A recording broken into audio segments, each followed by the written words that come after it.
எல்லாத்தையுமே அழிச்சுக்கிட்டு ஆரம்பத்துல இருந்து தொடங்குறதா எடுத்துக்கோங்கிற ஒரு ஸ்டாண்ட் எடுக்கிறாரு. அப்ப இதுவரை அவர் சந்திச்ச எலெக்ஷன் எல்லாமே விட்டுக்கிட்டு இப்போ நாம ஃப்ரெஷ்ஷா ஒரு எலெக்ஷனுக்கு வாரோம். அது ஒரு துணிச்சலான ஒரு முடிவு. அவ்வளவுதான் தமிழர்கள் என்றார்கள். தமிழீழ தாயகத்தில் இறங்கிய கொடியை இன்னொரு தாயினத்தை அவன் மகன் சீமான் இந்த நிலத்தில் அதே புலிக்கொடியை ஏந்தினார்.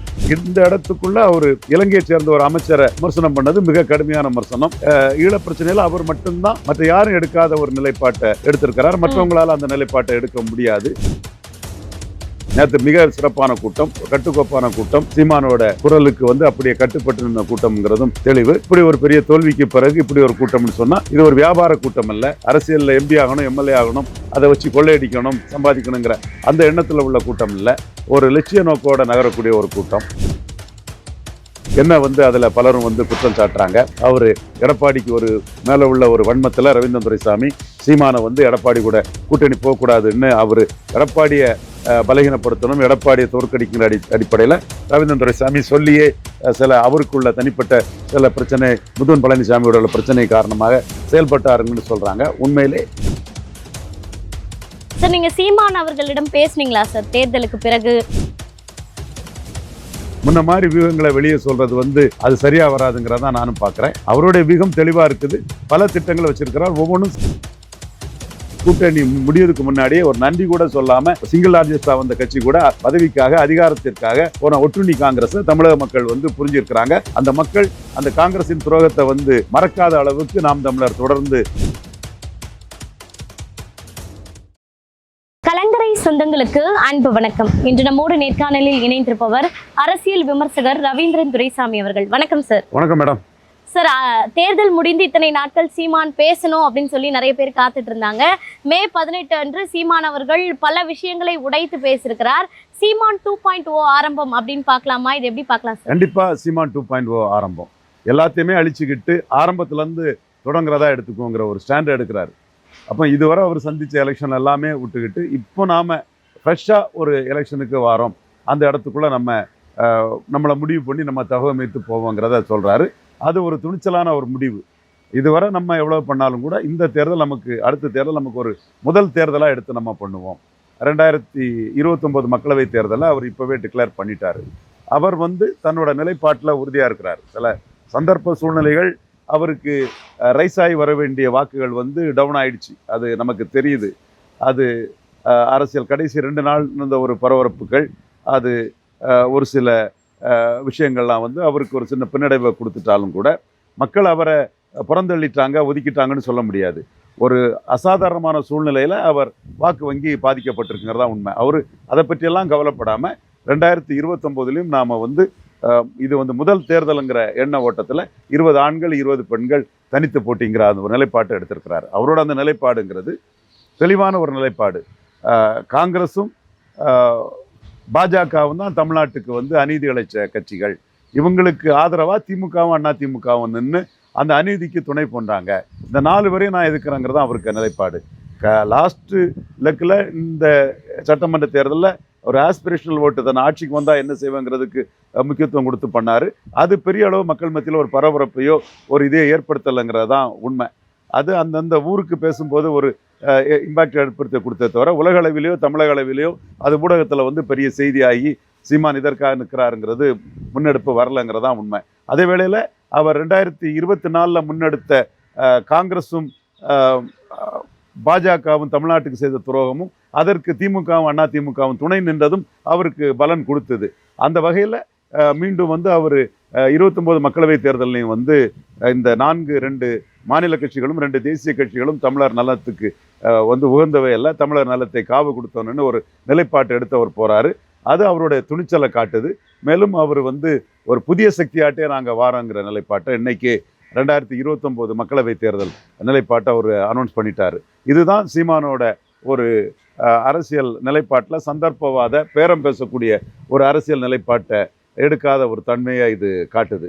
இந்த இடத்துக்குள்ள அவர் தமிழக அரசியல் மூன்று முனையான சூழ்நிலையில் தன்னுடைய 8 விழுக்காடு 2024 எடுத்ததுனாலும் சரி, இந்த சூழ்நிலையிலும் 4 விழுக்காடுக்கு மேலே ஒரு தாக்கு பிடிச்சாலும் சரி, இதை வச்சுக்கிட்டு ஒரு பேரம் பேசக்கூடிய அரசியலுக்கு அவர் போக தயாரில்லை. அவர் தன்னுடைய கொள்கையை நிறைவேற்றக்கூடிய ஒரு அரசியலுக்கு அவர் முன்னெடுக்கிறாரு. அந்த முன்னெடுப்பை அவர் தெளிவாக அனௌன்ஸ் பண்ணிட்டாரு. அவரை பொறுத்தளவில் இது ஒரு பெரிய ஒரு ஜம்ப் எதிர்காலத்தில் கிடைக்குங்கிற நம்பிக்கை அவருக்கு இருக்குது. இன்னும் சொல்லப்போனால் விஜயோட வெற்றி வந்து சீமானுக்கு மட்டுமல்ல அண்ணாமலைக்கும் வந்து ஒரு ரோல் மாடல்னு தான் எடுக்கணும். அதனால தான் சீமான் வந்து நான் வந்து ஃப்ரெஷ்ஷாக புது ஃபோர்ஸாக வரேன்னு டிக்ளேர் பண்ணுறாரு. ஏற்கனவே நடந்ததெல்லாம் நடந்து போச்சு, அழிச்சு குளிச்சு எழுதுன்னு சொல்கிற மாதிரி நான் புது இதாட்டே வாரங்கிற லெவலில் அவர் தன்னை முன்னெடுத்து தன் கொள்கைகளை முன்னெடுத்து போகிறாரு. இந்த இடத்துக்குள்ளே அவர் இலங்கையை சேர்ந்த ஒரு அமைச்சரை விமர்சனம் பண்ணது மிக கடுமையான விமர்சனம். அது வந்து ஈழப்பிரச்சனையில் அவர் மட்டும்தான், மற்ற யாரும் எடுக்காத ஒரு நிலைப்பாட்டை எடுத்திருக்கிறார். மற்றவங்களால் அந்த நிலைப்பாட்டை எடுக்க முடியாது. அந்த ஸ்ட்ராங்கான நிலைப்பாட்டை அவர் அதில் எடுத்திருக்காரு. அதை ரொம்ப நாசுக்கா தன் பாணியில் ப்ளபசைட் பொது வாக்கெடுப்புங்கிற ஒரு புள்ளியோடு அதை தெளிவாக சொல்கிறாரு. இது வந்து உலகளாவிய தமிழர்கள் மத்தியில் சீமானோட இந்த கருத்துக்கு வந்து ஒரு பாசிட்டிவ் வைப் வந்து நிச்சயமாக இருக்கத்தான் செய்யும். அதை ஒரு நாசுக்கான முறையில் அந்த மற்றவங்களிருந்து நான் தமிழீழ பிரச்சனையில் எப்படி வேறுபடுகிறேங்கிறத தெள்ள தெளிவாக அவரோட நிலைப்பாட்டை வந்து அவர் மக்கள் மத்தியில் முன்னெடுத்து வைக்கிறாரு. அதுவும் சட்டத்துக்கு உட்பட்டு அதை முன்னெடுத்து வச்ச பாங்கும் மற்றவங்களிருந்து வேறுபட்டு அவர் நின்ன தன்மையும் வந்து அந்த உணர்வில் உள்ள மக்களுக்கு உலகம் ஃபுல்லாக தெரியக்கூடிய அளவில் இருக்குது. நேற்று மிக சிறப்பான கூட்டம், கட்டுக்கோப்பான கூட்டம். சீமானோட அந்த குரலுக்கு வந்து அப்படியே கட்டுப்பட்டு நின்ற கூட்டம்ங்கிறதும் தெளிவு. இப்படி ஒரு பெரிய தோல்விக்கு பிறகு இப்படி ஒரு கூட்டம்னு சொன்னால் இது ஒரு வியாபார கூட்டம் அல்ல.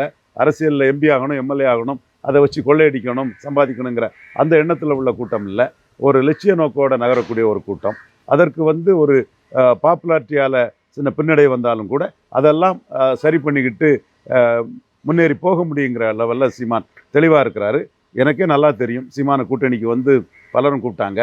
ஒரு பெரிய தொழிலதிபர், ஜெயலலிதாவோட ஒரு ஆதரவு அவருக்கு இருந்திருக்கும்னா அவரோட டேர்ன் ஓவரோட 10 மடங்குக்கு மேலே டேர்ன் ஓவர் வரக்கூடிய அளவுக்கு இருந்த இதில் ஒரு பெரிய தொழிலதிபர் அவர் வந்து சீமான எடப்பாடி கூட கூட்டணிக்காக அழைச்சார். அது மட்டுமில்லை, இந்து சமுதாயத்தில் உயர் இடத்துல இருக்கக்கூடிய ஒரு முனிவர் அவர் வந்து சீமான கூட்டணிக்காக அழைச்சார் எடப்பாடி கூட. பலரும் எடப்பாடி கூட்டணிக்கு அழைக்கும் போது அவர் தெளிவாக நின்னார்.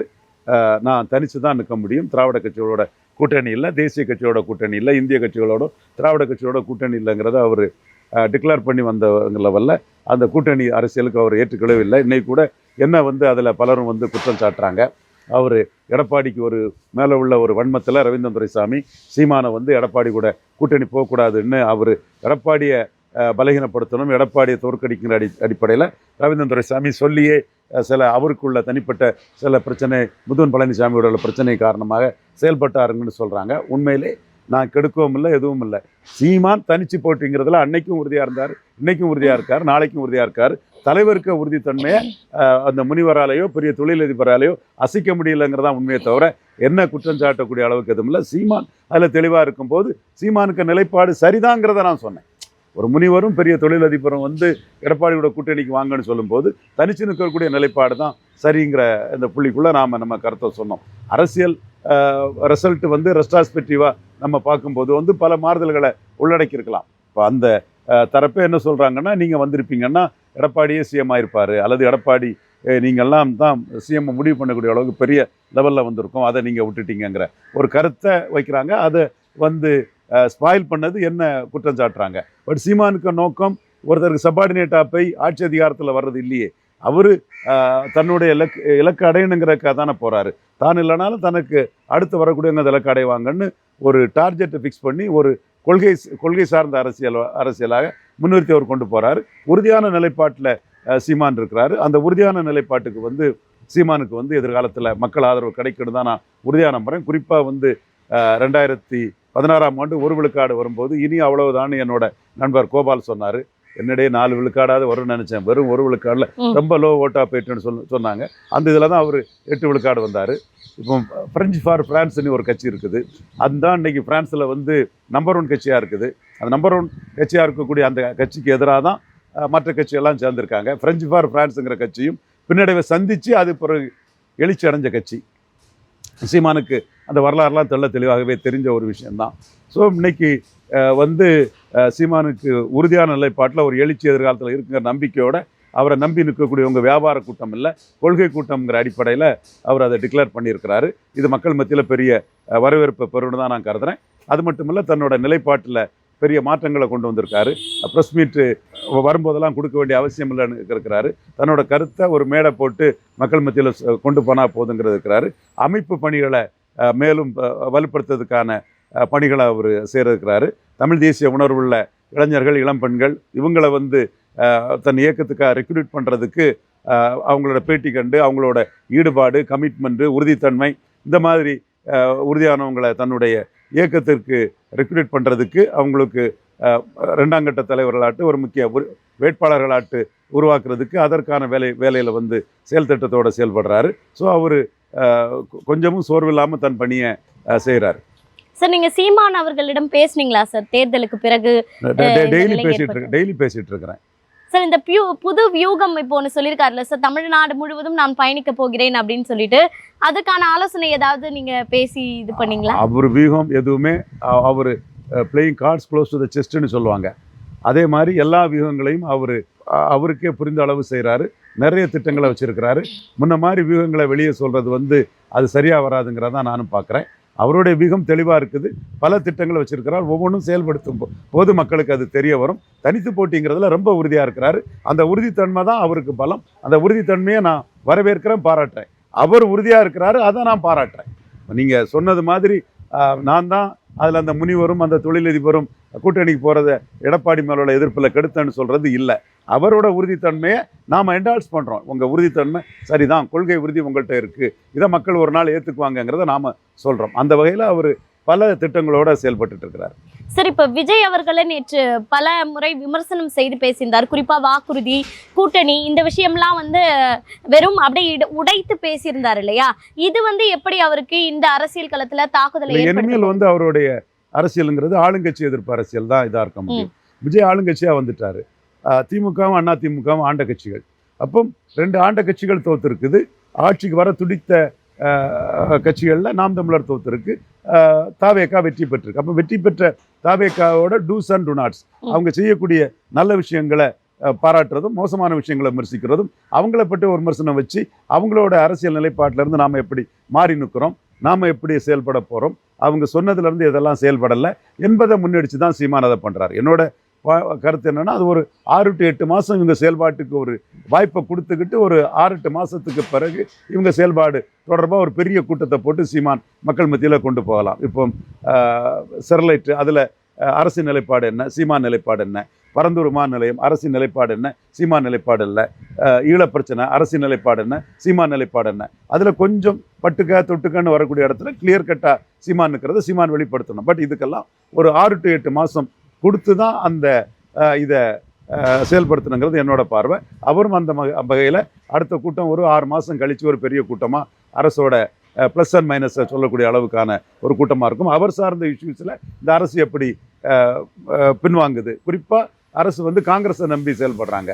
5 காங்கிரஸ் எம்எல்ஏக்கள் அவங்களுக்கு முக்கியமாக இருக்குது. அப்போ காங்கிரஸ் தமிழின துரோகம் என்ன, அந்த தமிழின துரோகத்தோட காங்கிரஸ் கூட தாவேகா கூட்டணின்னு சொல்கிறாங்கன்னா அது கிறிஸ்தவ முஸ்லீம் கன்சால்டேஷனுக்கான ஒரு நகர்வு. அப்போ அந்த இடத்துக்குள்ள சீமான் இனியுள்ள காலகட்டத்தில் தன்னுடைய நிலைப்பாடு, அந்த ஓட்டு வரும், இந்த ஓட்டு வராது, வரும் வராது, அதை பற்றியெல்லாம் கவலைப்படாமல், வாக்கு வங்கியை பற்றி சிறிதும் கவலைப்படாமல் தன்னுடைய கொள்கை நிலைப்பாட்டை எடுத்து வச்சு 2029 அவர் களம் காணக்குள்ள வாய்ப்பு இருக்குது. அந்த வகையில் ஆளும் அரசான பாஜக அரசையும் ஆளு அரசான தாவேகா அரசையும் தான் அதிக அளவில் விமர்சனம் பண்ண வேண்டியது இருக்கும். பட் காங்கிரஸ் இனத்துறை என்பதனால முதல் எதிரியாக காங்கிரஸை முன்னிறுத்தி தான் அவருடைய எதிர்ப்பு அரசியல் இருக்கும்னு நான் கருதுகிறேன். அது நம்ம திமுக பற்றி பேசும்போது கூட காங்கிரஸ் திமுகவுக்கு செய்த துரோகத்தை அவர் பெரிய அளவில் பேசி இது பண்ணுறாரு. நானும் என்னோட கோரிக்கையாக வைக்கிறது, திராவிட முன்னேற்ற கழகத்துக்குனாலும் சரி, நாம் தமிழருக்குனாலும் சரி, காங்கிரஸ் ஒரு துரோகி. காங்கிரஸ் துரோகத்திலே உருவான கட்சி. தமிழினத்துக்கு துரோகம் பண்ணிச்சு, ப்ரப்போஸ் பண்ண கேண்டிடேட்டை எதிர்த்து துரோகம் பண்ணிச்சு. தென் திமுக ஸ்டாலின் முதல்வர்னு சொல்லிக்கிட்டே அது ஒரு நன்றி கூட ஸ்டாலினுக்கு தெரிவிக்காமல் திராவிட முன்னேற்ற கழகத்துக்கு மிகப்பெரிய துரோகம் பண்ண கட்சி காங்கிரஸ். ராகுல் காந்தி துரோகத்தின் மொத்த உருவம். துரோகம்னாலே இந்திரா காந்தி குடும்பம் தான், ராகுல் காந்தி தாங்கிறத காங்கிரஸ் துரோகத்தால் பாதிக்கப்பட்ட ஈழத்தமிழர்கள் நலன், தமிழர் நலனுக்கான கூடிய நாம் தமிழர் சீமான் என்றாலும், தனிப்பட்ட முறையில் காங்கிரஸ் துரோகத்தால் பாதிக்கப்பட்ட மு.க. ஸ்டாலின் அவர்கள் திராவிட முன்னேற்ற கழகத்தின் என்றாலும் சரி, துரோகத்தின் முழு உருவம் ராகுல் என்பதை வெளிப்படையாக இதை கொண்டு போனோம். நாம் தமிழர்கள் அந்த காங்கிரஸ் எதிர்ப்புங்கிறத பெரிய அளவில் கொண்டு போகணுங்கிறது என்னோட கருத்து.